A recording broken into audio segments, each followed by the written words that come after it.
Hello mga kababayan, si Dante Maravillas. Dito ulit tayo sa ating podcast, Live with Dante M. Pag-usapan natin yung buhay ni Digong sa ICC sa Dahig kasi ang sabi na dismayo na imatay. Kasi naman ni Mr. Maravillas, hindi may matay si Digong. Binisita pala ni Trillanes. Doon naman lang po nila yon. Hindi man sigurado. Yun ang akusasyon. Yun ang inala po ni Pulong. Kasi iba naman, itong si Trillanes, nagpa-picture doon sa Dahig.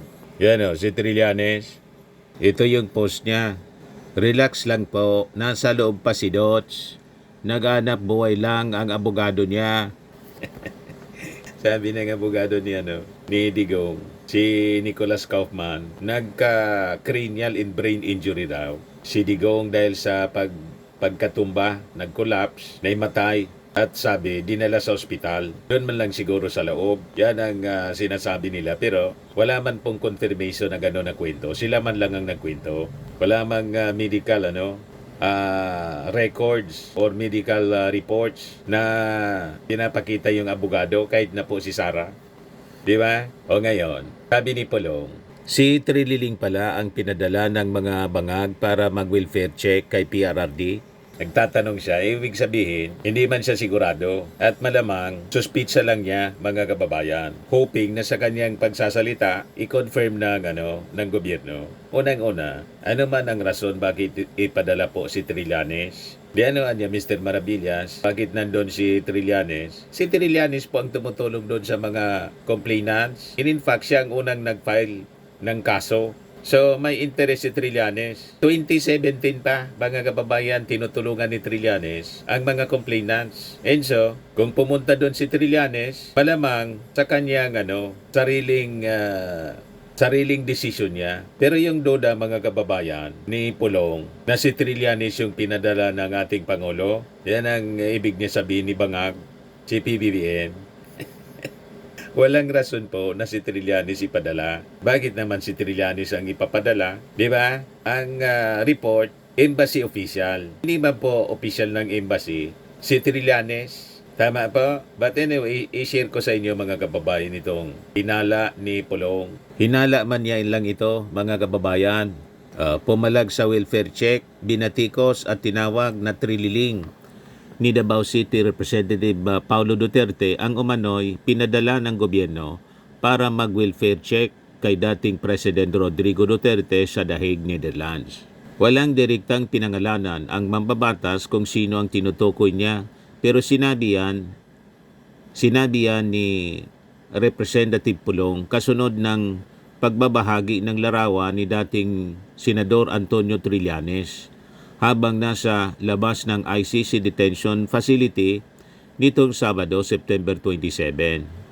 Una naman na sinabi ng DFA na mga kinatawan ng Philippine Embassy ang bumisita noon sa dating Pangulo. Hindi man po embassy official, hindi man inappoint na official ng embassy or ambassador si Trillanes. Unang-una, bawal sa kanya na pumasok muna sa gobyerno kasi may 1-year ban mga kababayan sa natalong kandidato. Diba? Na ma-appoint sa ano man na posisyon sa gobyerno. So, ang tingin natin mga kababayan, hindi man kasama doon si Trillanes sa bumisita. Naginala lang si Pulong kasi nagpa-picture si Trillanes. At si Trillanes mga kababayan, may interes sa kaso kasi tumutulong siya sa mga complainants ng EG case ni dating Pangulong Digong. Yan ang kwento niyan. 2017 pa mga kababayan. Wala mang kinalaman sa kaso ni Digong na isinisisi sa ating Pangulo. Wala mang kinalaman dyan yung ating Pangulo. Nagkataon lang na nang ilabas yung warrant of arrest kay Digong, pinadaan sa Interpol. Nakalimutan ni Digong na umalis din sa Interpol tulad ng pag-alis niya sa ICC. Ayon, na-trap siya. Nahuli, nasilo siya mga kababayan kasi under obligation yung ating gobyerno to cooperate with Interpol. Hindi siguro naisip nila na yung ICC pwedeng humingi ng tulong sa Interpol. O yan yung kwento mga kababayan yan. O ngayon, ito yung latest na sinabi ng gobyerno. Sabi dito, Philippine government denies allegation of improper consular visit to Rodi Duterte.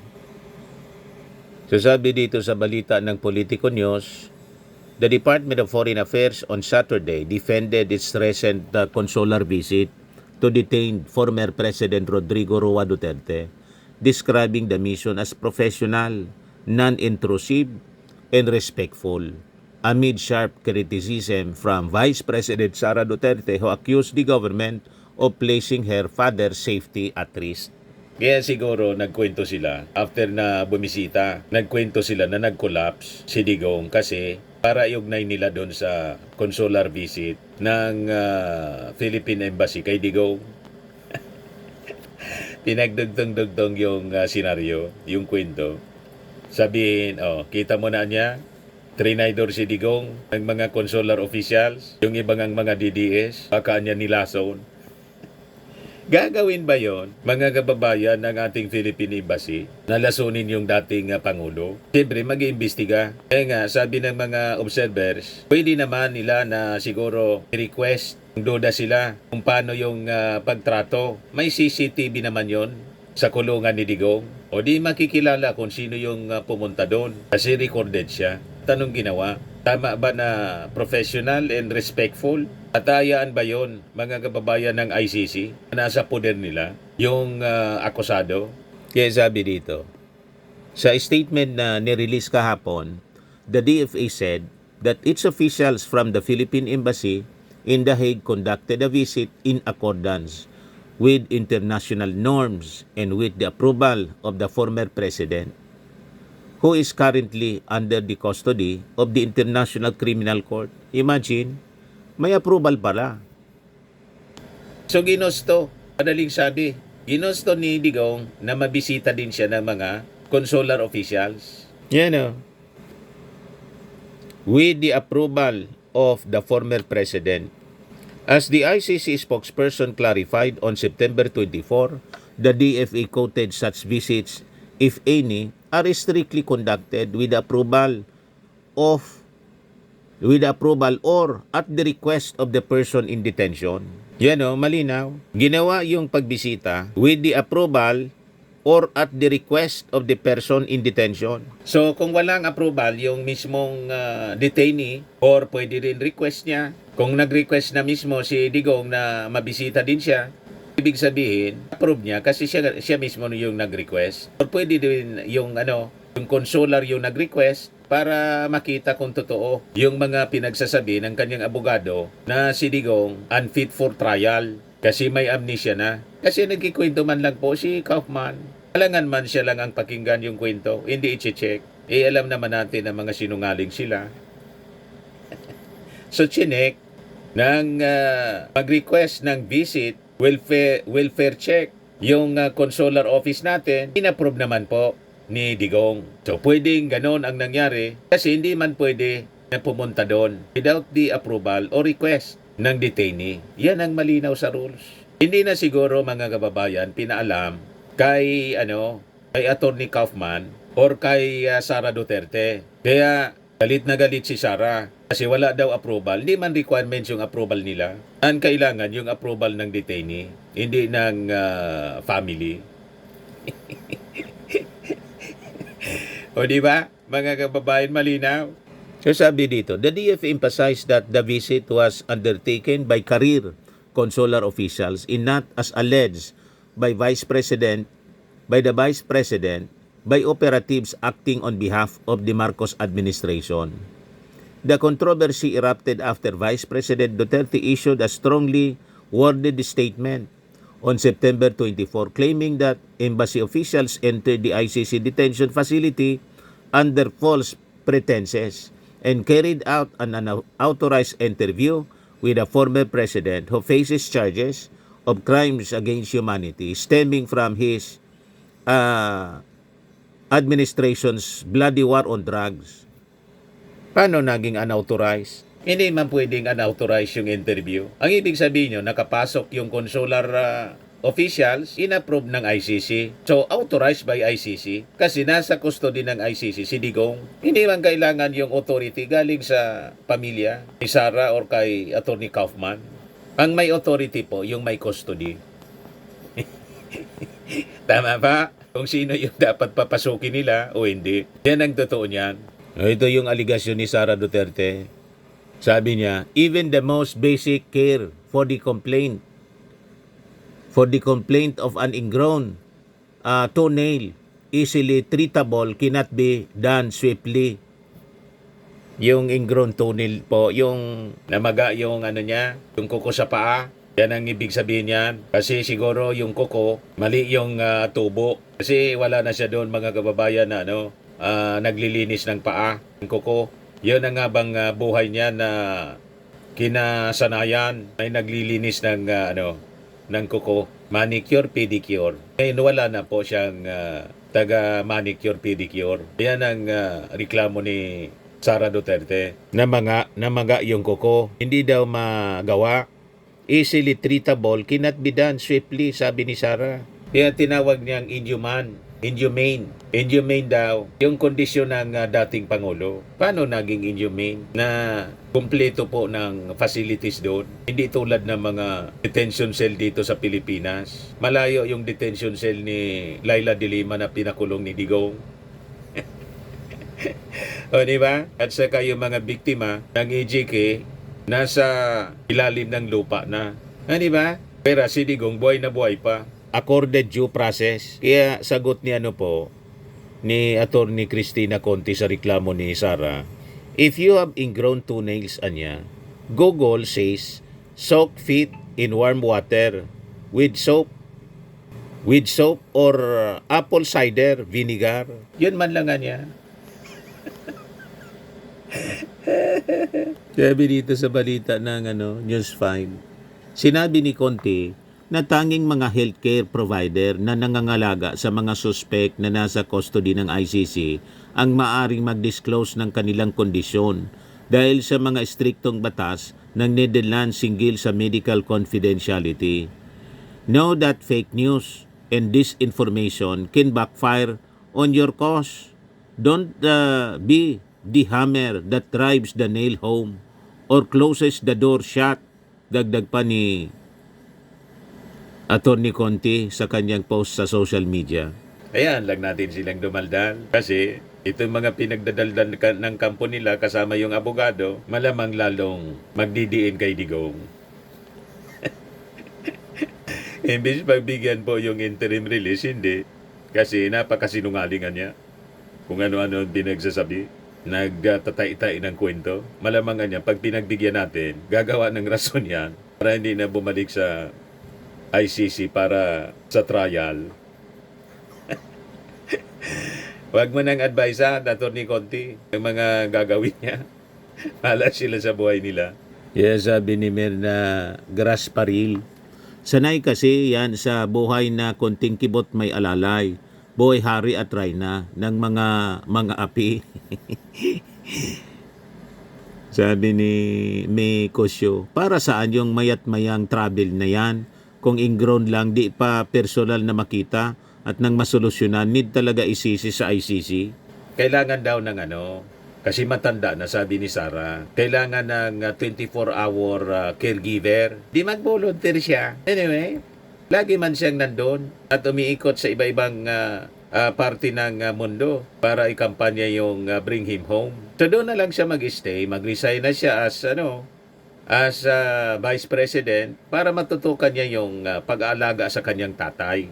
Tama pa? Yan ang pwedeng gawin ni Sara Duterte. Doon na siya mag-stay. Araw-araw nandun siya sa tabi ng kanyang tatay. Kasi hindi man pwede na dahil sa kanyang reklamo, i-release na si Digong. Ano naman po yung libo-libong namatay sa EJK? Di ba? Nareklamo siya sa kalagayan ng kanyang tatay kasi namaga yung kuko sa paa. Imaga lang yan. Yung mga bata na nadamay sa EJK, lahat na po lupa, lahat na kaluluwa. Diba? Kulang pa yung kanyang pagkakulong. Dapat nga death penalty. Kaya lang wala man pong death penalty sa ICC. So habang buhay na pagkakulong, in case siya mapatunayang nagkasalang walang kaduda-duda.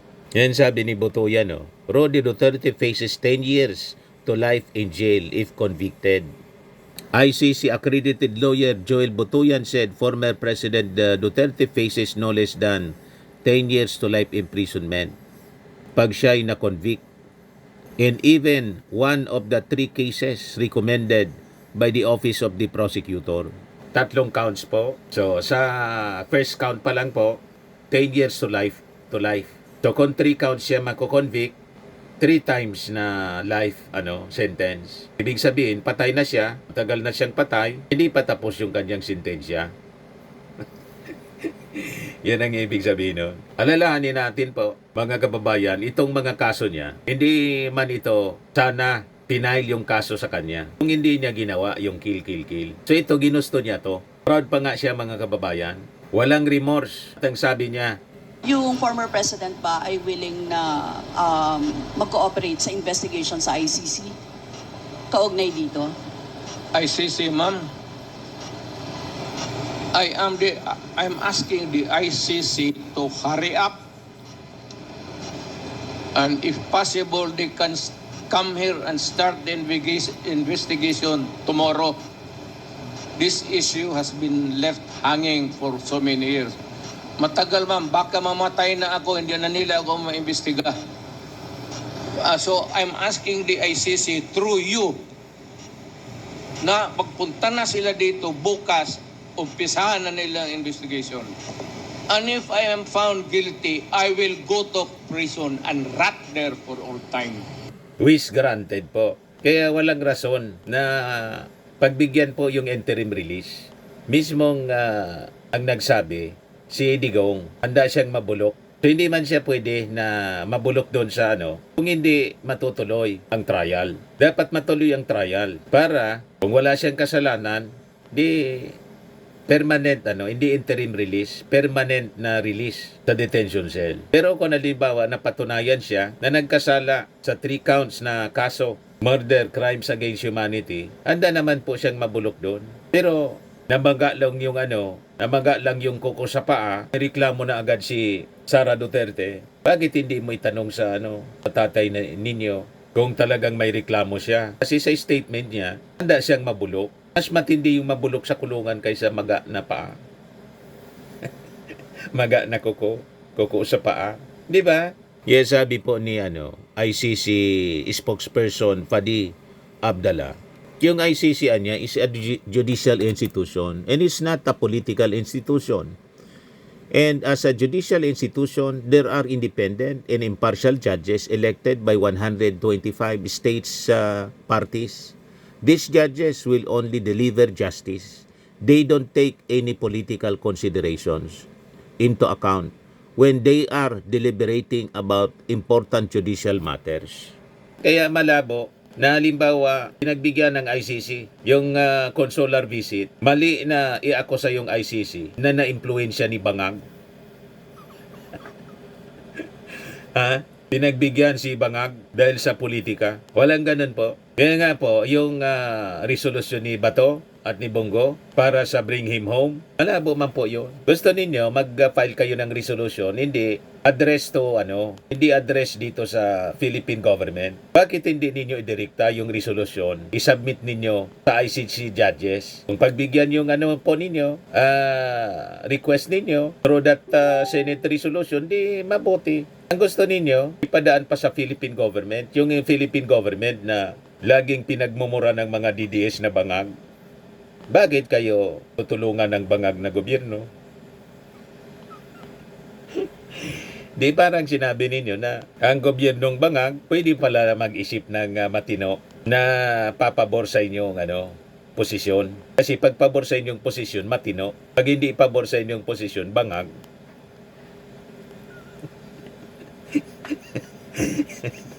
Di ba? Yan ang problema sa inyo eh. Hingi kayo ng tulong tapos ang lagi ninyong sinasabi, bangag, ngiwi, butud.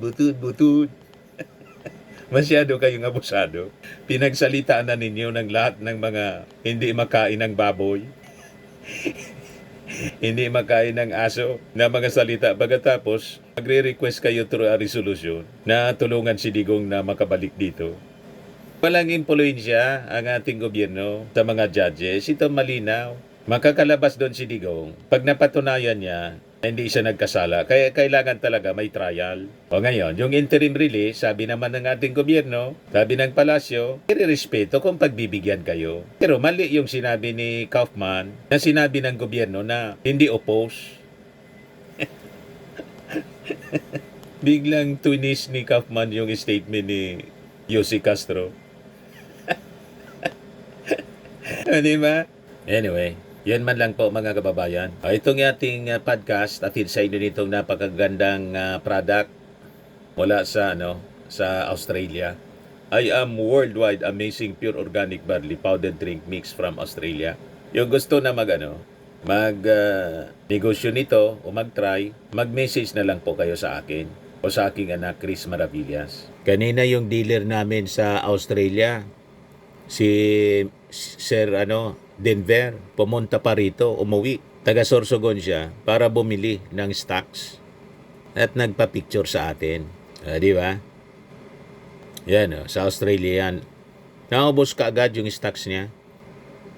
So lagi nating tatandaan mga kababayan, sa buhay, you become what you believe. Ako po si Dante Maravillas. Bye-bye. God bless.